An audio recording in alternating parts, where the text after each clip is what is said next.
রাস্তাটা আসলে খোলা নেই, কারণ হচ্ছে আমরা যেটা হয়েছে আমাদের মুস্তাফিজ ইস্যুতে এবং পরবর্তী যেই আমাদের প্লেয়ারদের নিরাপত্তা যেগুলো বললাম এতক্ষণ, সেগুলোর ইস্যুতে আসলে আমরা এখন পর্যন্ত নেগেটিভই আছি ইন্ডিয়াতে খেলার জন্য আর শ্রীলঙ্কা খেলার জন্য আমরা প্রস্তুত আছি।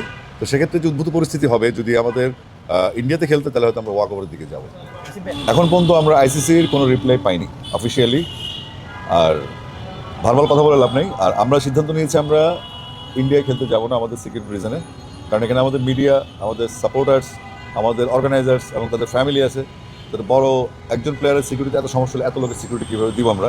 আর ওখানে যদি কোনো স্যাবোটাজ হয়ে যায় সেটা দায়িত্ব কারা নেবে? তো আমরা আমার দর্শক, মিডিয়া এবং আমাদের অর্গানাইজার প্লেয়ার্সদের তারপরে একটা চাপ থাকে যে আপনি সিকিউরিটি চিন্তায় প্লেয়াররা খেলবে ক্রিকেট, ওরা নিরাপত্তা নিয়ে ভাবলে খেলবে কীভাবে? তো সেটা আমাদের চিন্তায় রাখতে হবে মাথায়। তো সেই হিসাব করে আমরা আপাতত ভার্বাল আলাপ যেটা, সেটা হচ্ছে আমরা নিশ্চয় মনে আছে শ্রীলঙ্কায় অস্ট্রেলিয়া খেলতে যাইনি এক সময়, তারা ওয়াক ওভার দিয়ে এসেছিল।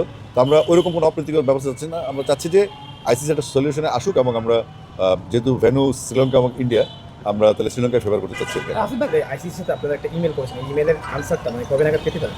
এটা তো আমরা ইমেল করেছি, ওনারা হয়তো যাচাই বাছাই করছেন বা ভাবছেন, নিশ্চয়ই তারা ইমেল করবেন। আচ্ছা হ্যাঁ, আরেকটা যে জিনিসটা জানা ছিল, যদি আইসিসি কোনোভাবে নমনীয় না হয়, ওয়াক ওভারটা বললেন আপনাদের সিদ্ধান্ত, কিন্তু আলটিমেটলি তো বাংলাদেশ এবং ভারতের যে ক্রিকেটের সম্পর্কটা সেটা পুরোপুরি ডিস্ট্রয় হয়ে যাবে এই দিকটা থেকে, কারণ অলরেডি ইন্ডিয়া বলছে তারা সেপ্টেম্বরে সিরিজ খেলতে আসবে কিনা সেটা নিশ্চয় না। ক্রিকেটের ফিউচারের জন্য কি সেটা ইতিবাচক হবে কিনা? প্রথমত আমরা সুরক্ষা নিশ্চিত করতে যাচ্ছি আমাদের প্লেয়ারদের।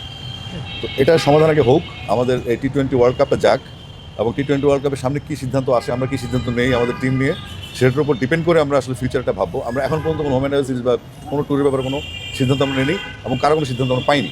তো সুতরাং আমরা অপেক্ষা করছি আইসিসির ইমেলের জন্য, সেটার উপর আসলে অনেক কিছু নির্ভর করবে। দেখেন, বুল হয়তো আইসিসিতে কাজ করে আসছেন, ওনার তো নিশ্চয়ই যোগাযোগ আছে, কিন্তু সেটা তো একটু আনঅফিসিয়াল। তিনি হয়তো নিজের ইন্টারেস্ট জানতে পারেন, কিন্তু যখন আমরা কোনো ডিক্লারেশন দিব সেটা অফিসিয়াল হতে হবে, আমরা সেখানে অপেক্ষা করছি। আসলে আমরা ওই ক্রিকেট বাজ থ্রুতে যত নিউজ হচ্ছে যেখানে হচ্ছে, এর বাইরে কোনো অথেন্টিক কোনো নিউজ হচ্ছে না আইসিসির থ্রুতে। তো সেক্ষেত্রে আমরা অথেন্টিক কোনো কথাও বলতে পারছি না এখন। তো আমরা যতক্ষণ পর্যন্ত মেইলটা না পাবো ততক্ষণ পর্যন্ত বলবো না, বলতে পারছি না, কারণ এটা একটা বড় সড়ো বিষয়। আইসিসি এটা আমাদের ক্রিকেট অভিভাবক, যেহেতু তাদের রেসপন্সটা পাওয়ার পরে আমরা আপনাদেরকে জানাবো আসলে আমরা বিকল্প ব্যবস্থা কি নিচ্ছি। এটা তো এখন বলতে পারবো না, তারা তো ইমেল অ্যান্সার করেনি, এখন হয়তো করবে, আমরা অপেক্ষায় আছি।